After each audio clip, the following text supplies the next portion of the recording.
arquitectura cliente-servidor. Vamos a ver que esta arquitectura va muy de la mano con lo que es un estilo de arquitectura por capas. En esta arquitectura recordarán que todas las funcionalidades de una aplicación se dividen en una serie de capas de aplicación o de hardware, la cual permite desarrollar un servicio. El secreto de la arquitectura cliente-servidor es que podemos distinguir claramente dos tipos de entidades en el sistema. Por un lado tenemos uno, muchos o n clientes distribuidos por toda la red y uno o varios servidores que proveen el servicio. En esta arquitectura, el servidor es el que nos va a permitir crear una serie de servicios para los diferentes tipos de clientes de acuerdo a nuestra funcionalidad. Desde otra óptica, esta arquitectura cliente-servidor nos permite visualizar el sistema de la siguiente manera. Yo tengo una serie de clientes distribuidos por toda la red, ¿sí? Digamos, si esta es mi red, internet por decir algo, y tengo uno o varios servidores. En el modelo tradicional, digamos, vamos a observar lo que es un solo servidor. En este servidor pues tenemos todos los recursos que estos clientes están interesados y acceden a través de la red para conectarse hacia el servidor a solicitar todos los servicios los cuales estamos interesados. Ahora, ya cómo encaja esto con el tema de las capas. En el tema de las capas, claramente en cada una de estas partes, una de las capas se nos van yendo a cada una de las entidades. Si tenemos una arquitectura de 3 capas, por decir algo, podría ser que 2 capas estuvieran en el cliente y una capa del lado del servidor. Ya miraremos una serie de opciones de cómo funcionalmente podemos tener una arquitectura de 3 capas, por decir algo, y lo que hace el modelo cliente-servidor es que algunas capas de esta se la lleva para la entidad cliente y las otras capas se las lleva para la entidad servidor. Retornando a la presentación, es muy importante conocer el modelo de comunicación. Normalmente el modelo de comunicación entre cliente y servidor es un protocolo del tipo solicitud-respuesta, en el cual el cliente realiza una solicitud, se bloquea por algún tiempo mientras que recibe la respuesta y esto es un tránsito que va por la red en proceso de comunicación. De esta forma, esto es una comunicación que típicamente se llama sincrónica, es decir, que el cliente se bloquea hasta que el servidor completa su servicio y solicitud para ser entregada de nuevo al cliente.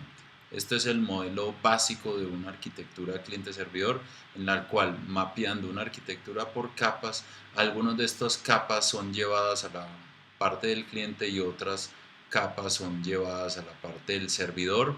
Un modelo de comunicación simple: bloqueo, invoco, voy hasta el servidor, regreso y desbloqueo inmediatamente. Algunos conceptos fundamentales de la arquitectura cliente-servidor es donde tenemos claramente una entidad llamada servidor, otras entidades llamadas clientes, quienes son los que normalmente solicitan los recursos. Típicamente no hay una comunicación directa entre los clientes, digamos, este tipo de comunicación directamente no se presenta. Todas las comunicaciones es hacia cliente-servidor. Tampoco es muy común que haya una comunicación servidor a cliente. Típicamente esta comunicación es restringida a ciertos tipos de servicios como notificación o llamadas de regreso o callbacks. En el modelo cliente-servidor, digamos, es un modelo simple, sencillo, en general bastante empleado. en donde se facilitan muchas cosas. Por poner algún ejemplo, el tema de la localización de los recursos se hace de una forma muy fácil, ya que el único que posee los recursos es el servidor. Y como es el único que posee los recursos, pues si todos los clientes conocen la ubicación mediante una URL o una dirección IP de ese único servidor, pues la localización será mucho más sencilla.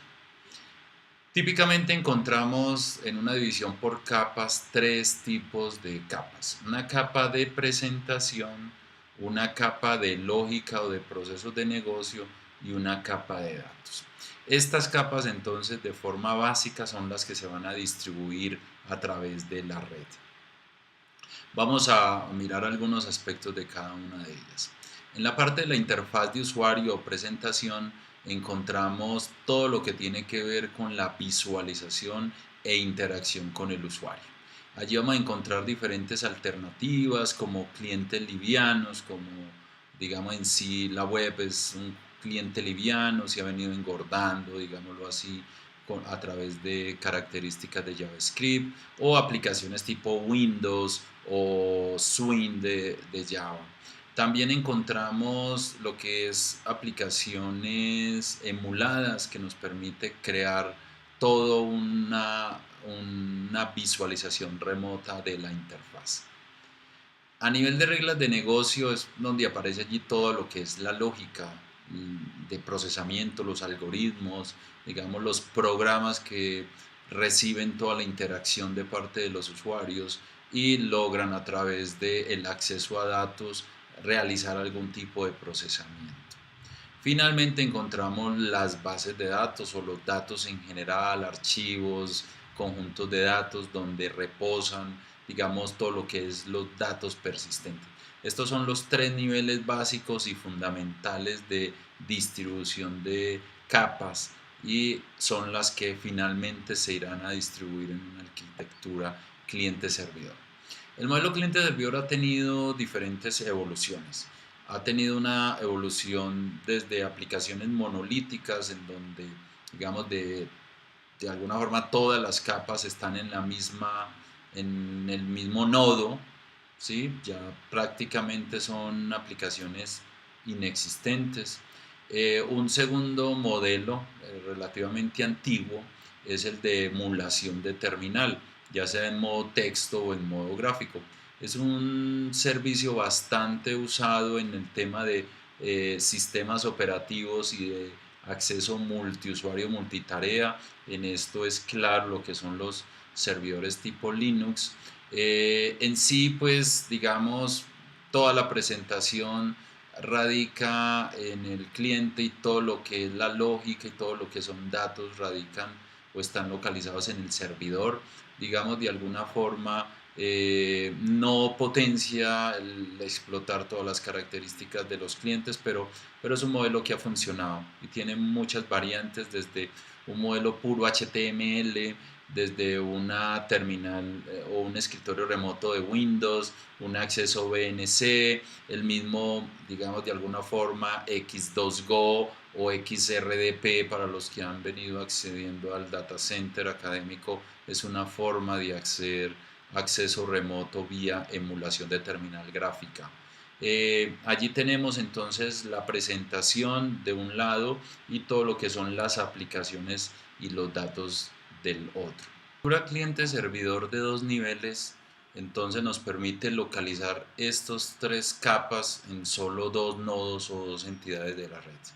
Por un lado, en la capa cliente nos permite localizar, en el nodo cliente nos permite localizar la capa de presentación y la capa de lógica, y en el nodo servidor nos permite localizar el tema de los datos. Fue un modelo bastante usado en el tema de bases de datos de los 90, prácticamente ya hoy en día en desuso. Digamos que esta es otra óptica en el cual claramente vemos las capas de cliente, las capas de presentación y de lógica de negocio en el cliente y la capa de datos en el lado del servidor. Hay una distribución física en entidades de nodo cliente y nodo servidor. Prácticamente es un modelo en desuso. Vamos a mirar algunas características de esta arquitectura de dos niveles. Fue muy típica pues en bases de datos, muy orientado a transacciones, digamos, o a sentencias SQL que se intercambiaban entre las diferentes entidades, no orientado a transacciones, y digamos que la forma de alivianar un poco la carga del lado de los clientes, quienes eran los que tenían que hacer todo el procesamiento. Se desarrollaron el concepto de procedimientos almacenados, que de alguna forma es piezas de lógica de negocio que reside en las bases de datos. Esto hace que se vuelva un modelo pues dependiente del lenguaje en el cual podamos desarrollar estos procedimientos almacenados, y en general no es una buena práctica el crear estos procedimientos almacenados. Aquí vemos un ejemplo de lo que es una interacción a través de la red de un cliente y un servidor a través de este modelo, en el cual si desde el cliente queremos hacer tipo consultas como hacer, digamos, una transacción, simular una transacción como una transferencia de fondos, van a ser muchos los intercambios que vamos a tener que hacer entre cliente y servidor para poder lograr la transacción. Vamos a tener que consultar, vamos a tener que actualizar varias veces, y esto hace que hayan varias interacciones entre los diferentes puntos de la red. En general pues es un modelo que permitió pues un desarrollo inicial de las aplicaciones cliente-servidor. Acá observamos lo que ha sido una evolución de, digamos, de alguna forma de este modelo de dos niveles, en el cual ha variado un poco, digamos, cómo es la percepción entre qué tanto vamos a tener un cliente muy grueso que tiene muchas funcionalidades, hasta un cliente muy liviano.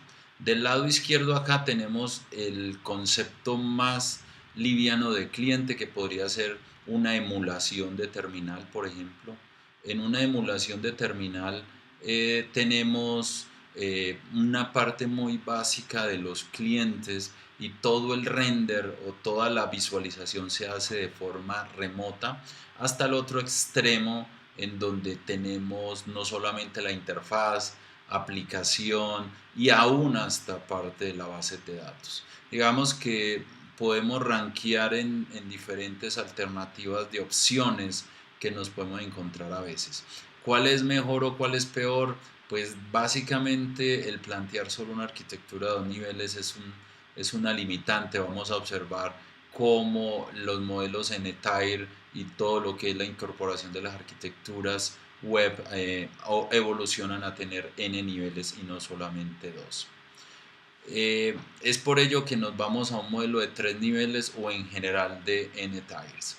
Este modelo inició con un concepto que se llaman TPs o procesadores de transacciones, y ha evolucionado con todo lo que son aplicaciones web, web services y en general lo que es la arquitectura SOA.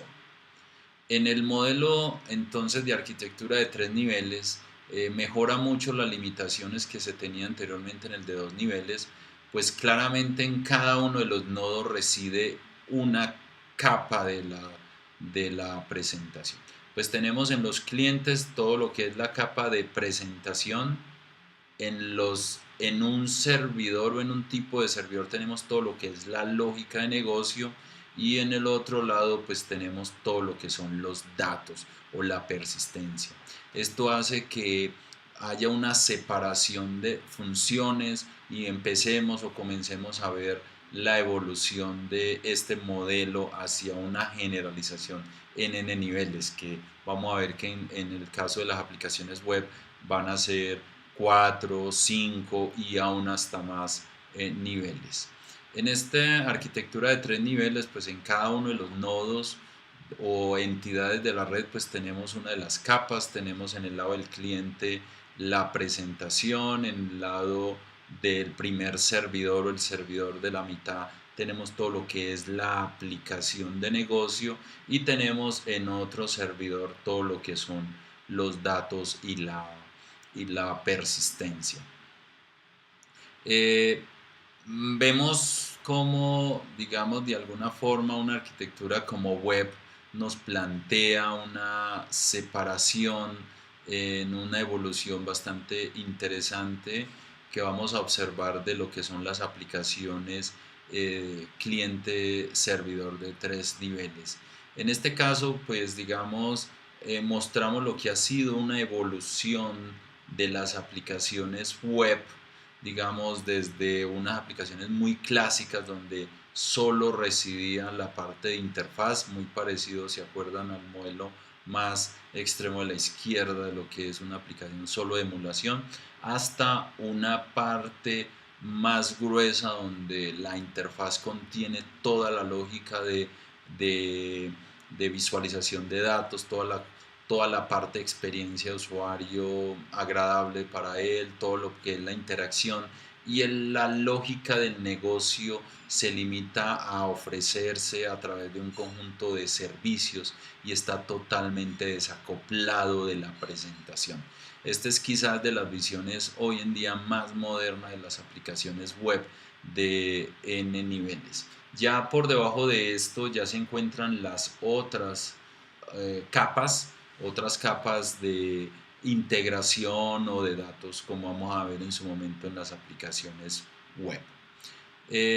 Ya para la parte de los servicios, digamos, que ofrece tanto la capa de lógica como la capa de datos, encontramos, digamos, diferentes evoluciones. Encontramos desde una evolución de cliente-servidor con 2 niveles, como recordarán, hasta, digamos, un modelo web que sería el de este otro lado de acá, en el cual tenemos un browser y tenemos en la parte de el servidor un servidor todavía que ofrece muchos servicios para la parte de visualización, hasta, digamos, la visión moderna que aparecen de las aplicaciones web ya a través de modelos como JavaScript o modelos como framework de frontend para desarrollo de aplicaciones web. Es importante también tener otra óptica complementaria a lo que es el modelo cliente-servidor.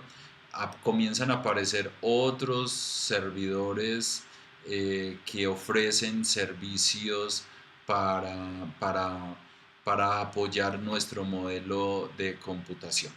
Por poner algún ejemplo, tenemos una óptica en la cual podemos tener múltiples servidores para ofrecer un mismo servicio.